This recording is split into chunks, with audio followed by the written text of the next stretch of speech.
I am a pediatrician, a researcher, and a parent.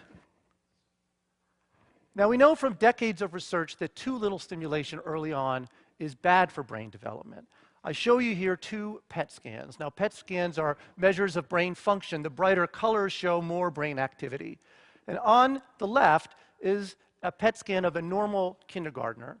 And on the right is a PET scan of a child who was raised in a horribly neglected environment. This is actually a PET scan from a child who was raised in a Romanian orphanage and was profoundly neglected early in life. And you'll notice that there are areas of his brain that show no activity at all. It didn't develop as a result of too little stimulation.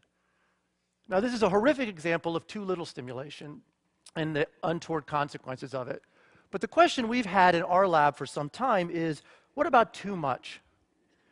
Is it actually possible to overstimulate the developing brain, or more appropriately, to inappropriately stimulate the developing brain in ways that are actually not beneficial but harmful? And this is important because we're technologizing childhood today in a way that's unprecedented. In 1970, the average age at which children began to watch television regularly was 4 years, like this cute little girl here. And today, based on research that we've done, it's 4 months. It's not just how early they watch, but how much they watch. The typical child before the age of 5 is watching about 4.5 hours of TV a day. That represents as much as 40% of their waking hours. Which brings us to Baby Einstein. Now, many of you probably have not seen Baby Einstein, but I will show you a random 20-second clip from Baby Einstein Day on the Farm, and here it is.